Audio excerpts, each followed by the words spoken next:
One popular Vanguard ETF, held by millions of people inside their retirement accounts right now, has delivered less than half the returns of a simple S&P 500 fund over the last 10 years. Less than half, and most of the people holding it have no idea. In this video, you are going to learn exactly 5 Vanguard ETFs to own and hold forever with the right percentages for your specific age, and you will learn which one fund to never touch and why the numbers make that case so clearly. No guessing, no hype, just the data explained plainly. Let's start. Before the 5 ETFs, there is one concept that changes the way you see every investment decision you will ever make. It is called the fee leak. Here is the math. You invest $100,000 for 30 years at 8% per year. You end up with just over $1 million. Now, a fund manager charges you just 1% per year. 1%. It sounds like nothing, but that silent annual fee does not cost you 1% of your final balance. It costs you nearly $280,000 of it. Gone. Not to the market, to fees. Vanguard was built to solve this exact problem. The company is owned by its own funds, which means it's owned by you, the investor. There are no outside shareholders demanding profit at your expense. Every dollar Vanguard saves in operations comes back to you in lower costs. In 2025 and early 2026, Vanguard made the largest fee cut in their entire history, reducing costs across 140 funds and saving investors more than $600 million. The 5 ETFs in this video have a combined average expense ratio of roughly 0.03 to 0.04% per year. For every $10,000 you invest, you pay about $3 to $4 annually, total. That is the foundation. Now, the 5 funds. ETF number 1, VOO, Own America for 3 cents a year.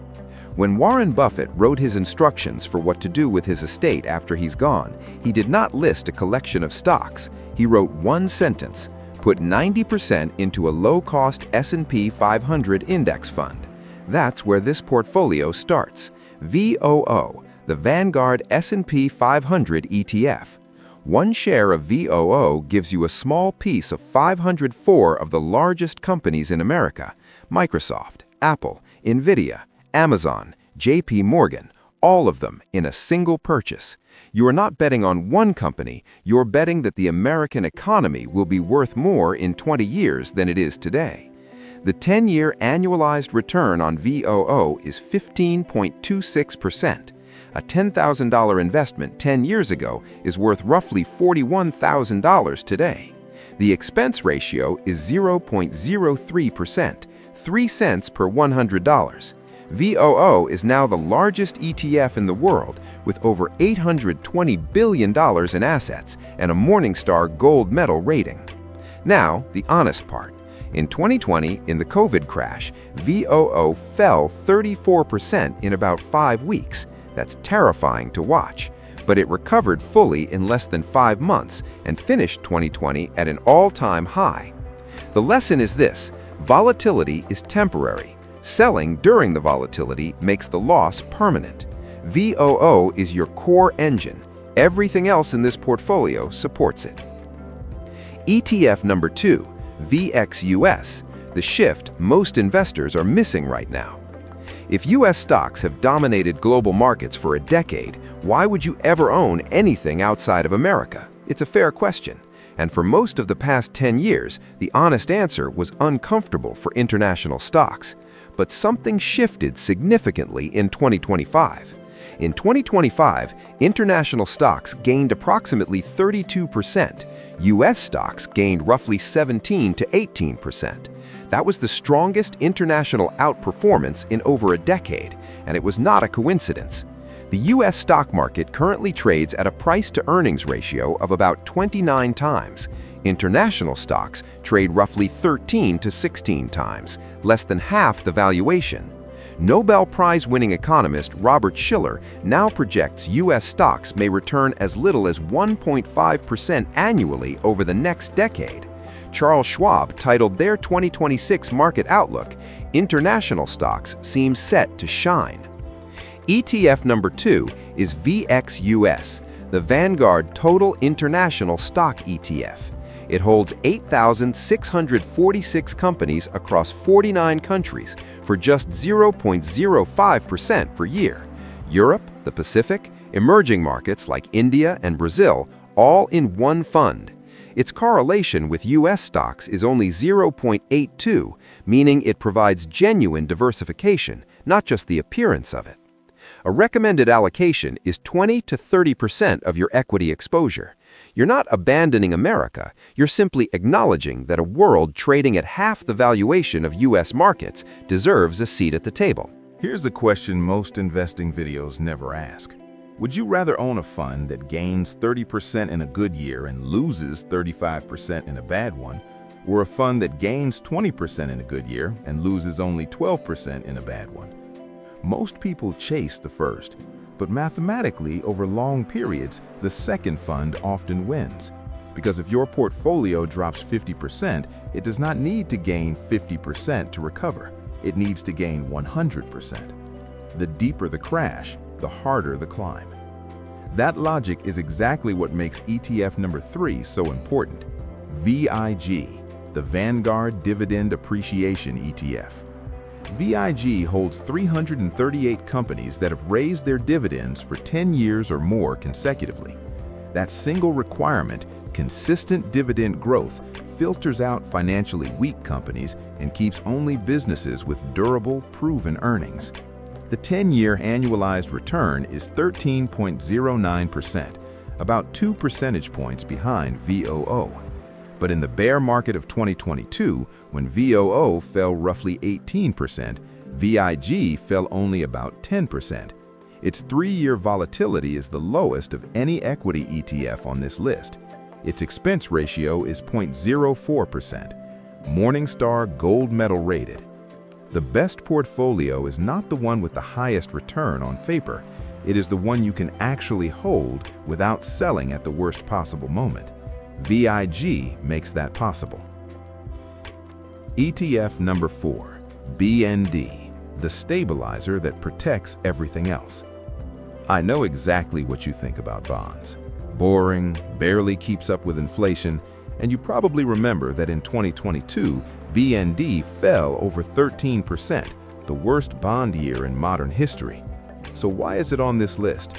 Because BND in 2026 is not the same investment it was in 2021. In 2021, BND's yield to maturity was roughly 1.5%. Bonds were paying investors almost nothing. Today, BND's yield to maturity is approximately 4.3%, the best income opportunity from investment-grade bonds in over 15 years. Monthly income paid directly to your account. But the deeper reason bonds belong here has nothing to do with yield. It has to do with behavior.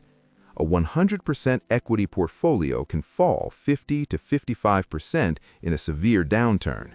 Most people believe they can handle that until they see their $400,000 account show $200,000. At that point, fear overrides logic. They sell, they lock in a permanent loss, and they miss the recovery. Adding 30 to 40% BND historically reduces that maximum drawdown to around 20 to 25%. You still have a bad year, but not a year so bad that panic wins. BND's beta versus stocks is just 0.27, meaning it barely moves with equities and often moves in the opposite direction. Its expense ratio is 0.03%, Morningstar Gold Medal rated. The best portfolio is not the one with the highest return on paper. It is the one you can actually hold without selling at the worst possible moment. BND makes that possible. ETF number 5, VYM, the paycheck your portfolio sends you.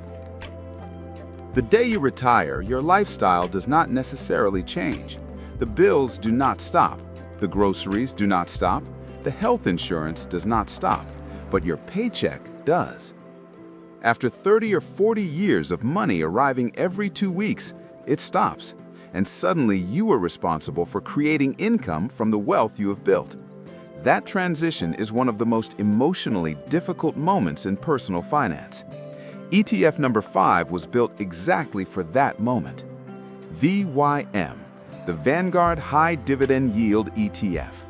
It holds approximately 580 companies that pay above-average dividends.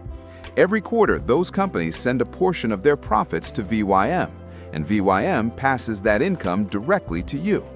The current dividend yield is roughly 2.5 to 2.8% per year. On $500,000 invested, that is approximately $12,500 to $14,000 per year in passive income without selling a single share. VYM's 10-year annualized return is 11.86%. In the 2022 bear market, it fell only 8 to 10%, while growth-heavy funds fell 35 or more percent.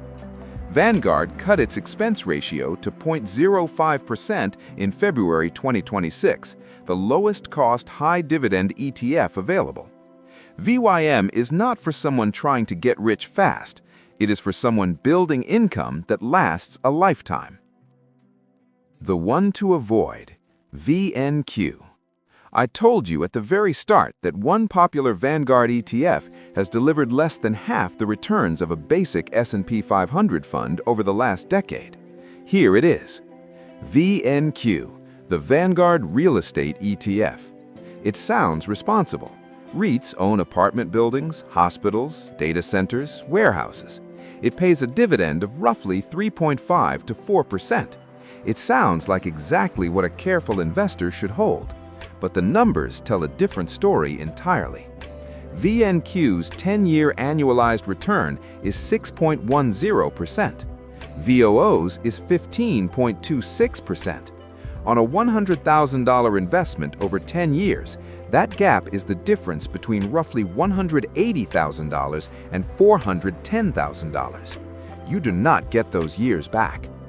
During the 2008 financial crisis, VNQ fell 68.3%. It took over 5 years to recover. In 2025, while VOO gained approximately 17%, VNQ's index fell 3.57%. Its expense ratio of 0.12% is 4 times higher than VOO. And here's the final point. VOO and VTI already contain real estate exposure. About 2.4% of VTI is already in REITs. Adding VNQ creates concentrated exposure to a sector with consistent structural headwinds, without adding meaningful diversification. The data is clear. This is the one to skip. Your portfolio by age. Here's how the 5 ETFs work together across different life stages. At age 35, you have time to absorb risk and should use it. Suggested allocation: 50% VOO, 20% VXUS, 10% VIG, 5% VYM, and 15% BND. That's an 85-15 equity to bond split. Maximum growth with a small stabilizer. At age 45, shift toward quality and stability. Suggested allocation: 40% VOO, 15% VXUS, 15% VIG, 5% VYM, and 25% BND.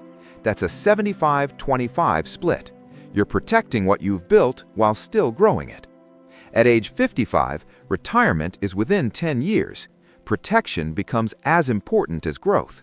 Suggested allocation: 30% VOO, 10% VXUS, 15% VIG, 10% VYM, and 35% BND. That's a 65-35 split. You begin actively building the income engine. At age 65 and beyond, your portfolio's job is now income and preservation. Suggested allocation: 20% VOO, 8% VXUS, 17% VIG, 15% VYM, and 40% BND. That's a 60-40 split. VIG and VYM together generate growing dividend income.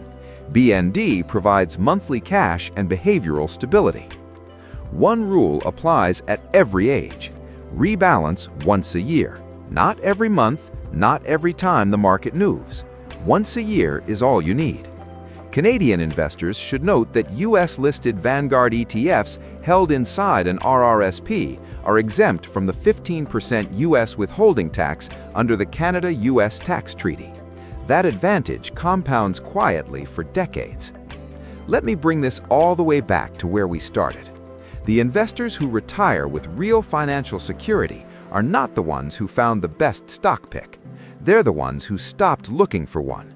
They built a simple, low-cost structure and held it through every crash, every recovery, and every moment when fear told them to do something different. 5 ETFs, 5 clear jobs. VOO grows your core. VXUS adds global exposure at historically attractive valuations. VIG compounds quality with lower turbulence. BND protects you from yourself in the worst moments. VYM creates the income stream that eventually replaces your paycheck. The most important investment decision you will ever make is not which fund to pick. It's the decision to start and the discipline to stay. Now, here's my question for you. Which of these 5 ETFs are you starting with first? And what's the one thing still stopping you from starting today? Leave that in the comments. You'll probably find that the thing holding you back is the same thing that held most people back, until they decided it wasn't a good enough reason to wait any longer. And before you go, if you have a Roth IRA, watch the next video. There's one specific mistake people make inside that account that looks completely responsible, but it could silently cost you $65,000 in future wealth that you can never get back. That story is next.